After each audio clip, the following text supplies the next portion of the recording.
මෙතෙන්දී අපි ඉගෙන ගන්න HTML වල headings ගැන. HTML headings කියන්නේ මොනවද?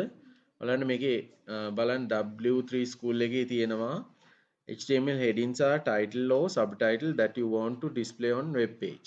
මොකක්ද එකකින් අදහස් කරන්නේ? HTML headings වලින් කරන දේ තමයි title එකක් නේද? ප්‍රධාන මාතෘකාවක්, එහෙම නැත්නම් subtitle එකක්, උපමාතෘකාවක් නේද? ඒ වගේ ඒවා අපේ web page එකේ දර්ශනය කරන්න display කරන්න ඕනි නම් අපි ඒ සඳහා පාවිච්චි කරනවා tag එකක් h නේද? h tag එක. ඒතොර ඒකෙන් අපිට මේ heading tags පාවිච්චි කරන්න පුළුවන්. දැන් මෙතන ඔයාලට මේ රූපේ පේන්න මෙතන තියෙනවා heading levels කීපයක්. හරි. මේ බලන්න heading 1 කියලා එකක් තියෙනවා. එතකොට මේ ප්‍රධානම ටයිටල් එකක් තියෙනවා නම් ප්‍රධානම ටයිටල් එකට දෙන්න පුළුවන් heading 1 එකක්. හරි. ඒ යටතේ සබ් ටයිටල් එකක් තියෙනවා heading 2, heading 3. මේ වගේ අපිට headings කීයක් දක්වා යන්න පුළුවන්ද? 6ක් වෙනකන් යන්න පුළුවන්. එතකොට මේ සඳහා අපි පාවිච්චි කරනවා HTML heading සඳහා පාවිච්චි කරනවා tag එකක් මොනවද? ඔව් h1 එකේ ඉඳලා h6 ඒ කියන්නේ h1 h2 h3 h4 h5 h6 ඔය විදිහට heading levels කීපයක් හයක් යටතේ ගන්න පුළුවන්. හරි. එතකොට අර අපි heading එකක් දාපුවම අර web page එකක් ගත්තොත් ඒ web page එකේ දැන් අපි ප්‍රධාන මාතෘකාවක් ඒ යටතේ දැන් පොතක් ගත්තොත් එහෙමනේ නේ. පොතක් ගත්තොත් ප්‍රධාන මාතෘකාව ටිකක් විශාල කරලා පෙන්නනවා. හරි. bigger text එකක්. හරි. ඊට වඩා ටිකක් smaller අනිත් level එක. හරි ඔය වගේ. එතකොට මේවා ආයේ bold කරන්න ඕනේ නෑ අමතරව. දැන් අපි bold කරන්න B tag කියලා B කියන text formatting tag එකක් තියෙනවා. B tag එක වෙනම දාන්න ඕනේ text එකක් bold කරන්න නම්. හැබැයි heading එකක් දැම්මොත් ආයේ අපිට අමතරව bold කිරීමට අවශ්‍යතාවයක් වෙන්නේ නෑ. ඒක bolded text එකක් විදිහටම තමයි එන්නේ. හරි. එතකොට මේ මෙතන උදාහරණ තියෙනවා.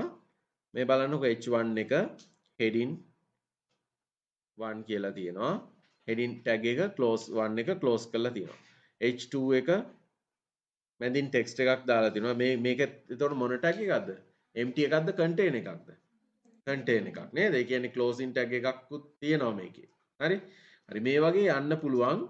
හරි. එතකොට අපිට පුළුවන් අපේ පොඩි web page එකක් හදලා බලමු. normal text එක සහ heading එක අතර කොහොමද වෙනස එන්නේ කියලා. හරි? හරි. එතකොට හැම වෙලෙම heading 1 එකට වඩා heading 2 එක smaller. හරි. එතකොට 2 එකට වඩා 3 එක smaller නේද? එතකොට ඒ වගේ අඩු වෙලා තමයි යන්නේ. හරි. එතකොට මේක big කියන tag එකවත් bold එකවත් එතකොට අමතරව අපිට heading එකට යොදන්න අවශ්‍යතාවයක් වෙන්නේ නැහැ. හරි.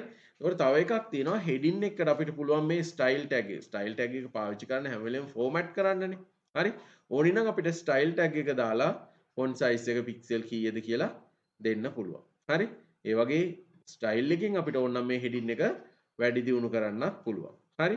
අපි බලමු දැන් කොහොමද heading එකක් මේකට දාගන්නේ කියලා page එකක් පොඩි page එකක් හදලා මම මේකට notepad එක open කරනවා. කොහොමද notepad එක open කරන්නේ?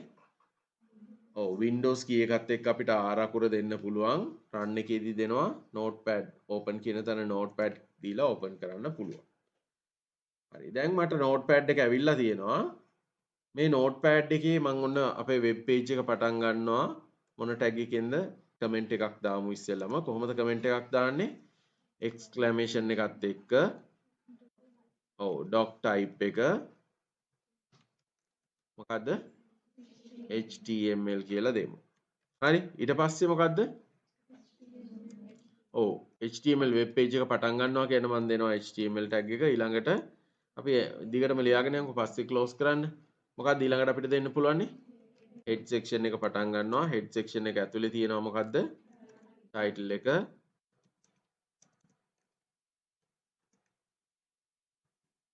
title එක තියෙනවා අපි දාමු මෙතෙන් දාමු html headings කියලා දාමු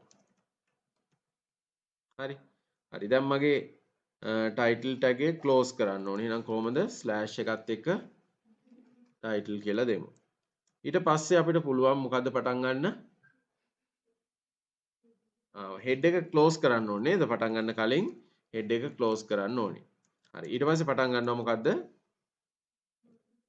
body tag එක හරි body tag එක කියන්නේ මොකද්ද මේක තමයි web page එකේ අන්තර්ගතයේ පෙන්නන එක හරි දැන් අපිට ඕනි නම් body එකට අපි ඉගෙන ගත්තා attribute එකක් තියෙනවා bg color කියලා දීලා නේද bg color attribute එක මොකද කරන්නේ body එකේ background color එක අපිට කැමති වර්ණයක් දෙන්න පුළුවන් හරි මම මෙතෙන්ද දෙනවා අපි දාමු light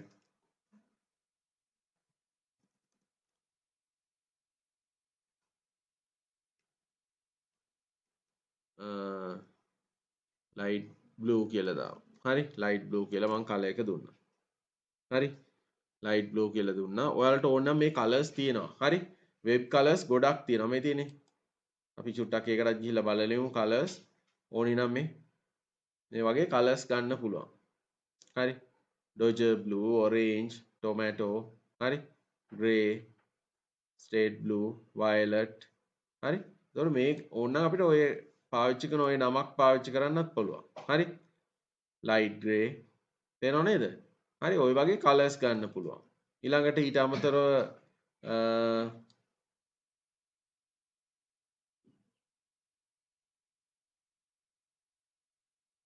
හරි එතකොට ෆොන්ට් වලට මේ color value එකක් දෙන්න පුළුවන්.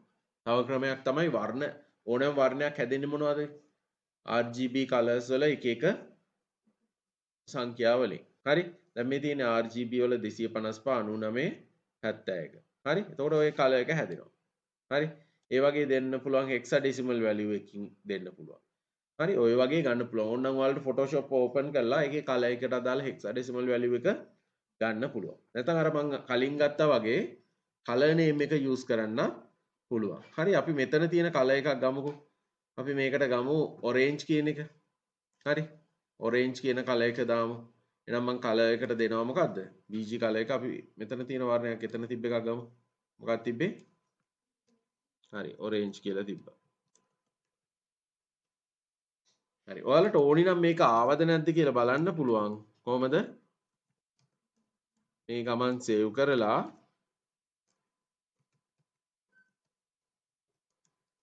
අපි මේක ෆයිල් එක සේව් කරලා බලන්න පුළුවන් හෙඩින්ස් දාන්න කලින් ෆයිල් සේව් මම සේව් කරනවා මේක html headings කියලා dot මොකද්ද html කියලා සේව් කරනවා හරි ඔන්න මම සේව් කරා දැන් මට මේක ඕපන් කරලා බලන්න පුළුවන් browser එකේ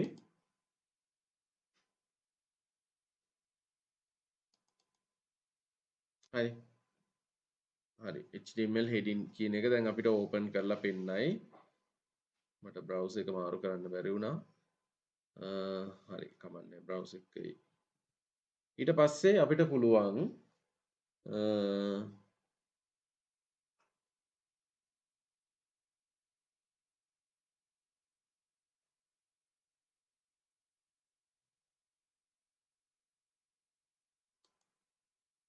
හරි දැන් අපි දැම්මේ මොකද්ද bg color එක නේද වෙනස් කරේ හරි bg color කියලා color code එක දුන්නා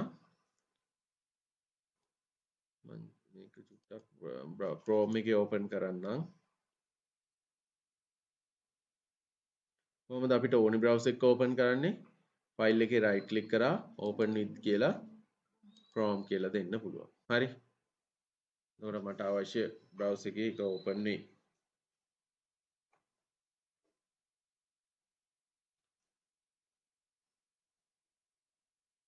හරි ආව නේද color එක orange වලින් හරි ඔව් මම මේ ඉස්සෙල්ලා දුන්න එක ටිකක් slow ඒ නිසා මම Chrome එකේ open කරේ ඔන්න HTML headings කියලා ආවා මාතෘකාව මම content එකේ මොනවද දාලා නැහනේ හරි දාලා නැති නිසා හරි අපි දැන් ඒ ටික content එක දාමුකෝ බලන්න මොනවද ඕනි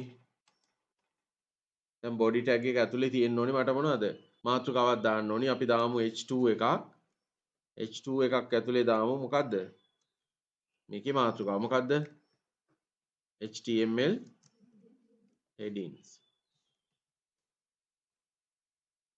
h2 එක close වෙනවා හරි H2 close කරා ඊට පස්සේ ඕනනම් ඔයාලට HR එකක් දාන්න පුළුවන් එහෙම නැත්නම් අපි headings වලට දාමු හරි දැන් මම මේකේ සාමාන්‍යයෙන් text එකක් ලියනවා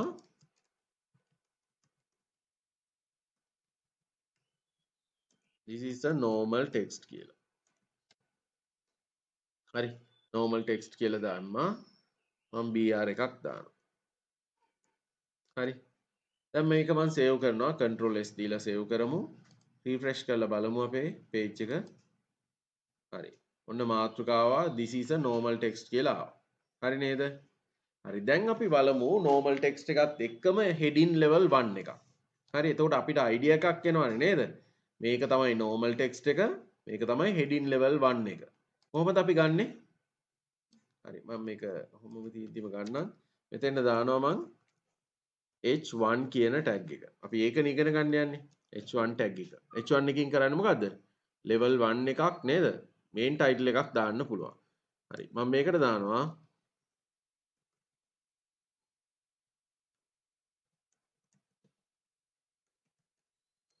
heading level 1. හරි මොකද්ද වෙන්න ඕනේ දැන්?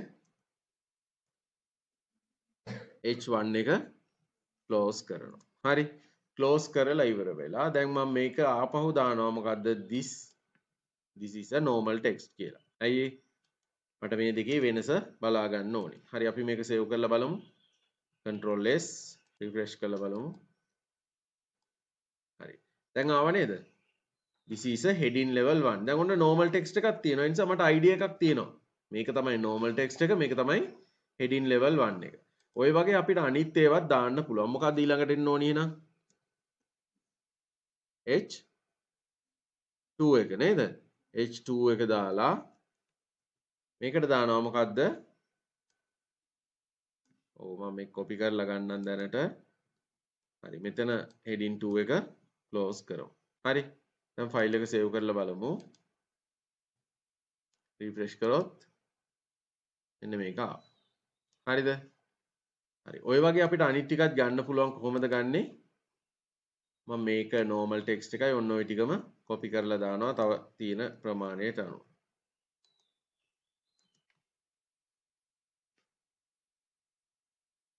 හරි. ඔන්න මම මෙතෙන්ට ගත්තා 3 එකට 4 එකට 5 එකට 6 එකට. හරි. දැන් මම මේ 2 එකට පස්සේ තියෙන ඒවා ටික වෙනස් කරනවා. මේකට එනවා මොකද්ද? 3 එනවා. එතකොට මෙතනත් වැටෙන්න ඕනි 3 කියලා, මේකේ එන්න ඕනි 2 කියලා නේද? මේක 2 කියලා එන්න ඕනි. මේක 3 close වෙන්න ඕනි. normal text එක ඊළඟට පටන් ගන්නවා මොකෙන්ද?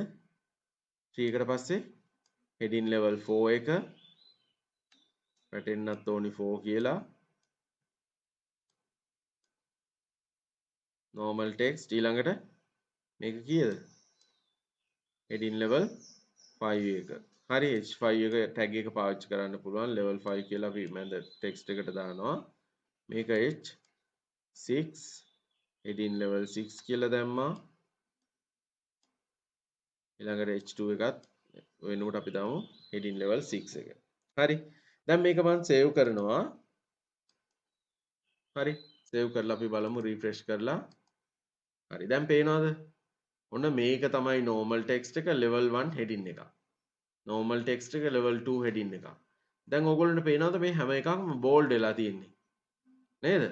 හරි. දැන් මෙතනින් එහාට යනකොට බලන්න 5 සහ 6 normal text එකට වඩා කුඩා වෙලා තියෙනවා. හරි? ඒ නිසා ඒකක් අපි පාවිච්චි කරනවා. අපිට ගොඩක් වෙලාවට මේ හතරෙන් අපිට ඕන නවත්තන්න පුළුවන්. ගොඩාක් මේ headings යන්නේ නැහැනේ levels වලට නේද? හරි? එහෙම අවශ්‍යතාවය වුණොත් විතරක් ගන්න පුළුවන්. නැත්නම් අපිට heading levels වලින් H4 වලින් ඒක නවත්තන්න පුළුවන්. හරි? හේතුව normal text එකට වඩා කුඩා නිසා. හැබැයි අපිට අවශ්‍ය නම් මේක style tag එකකින් මොනව කරන්න පුළුවන්ද? font size එක වෙනස් කරන්න පුළුවන්. හරි?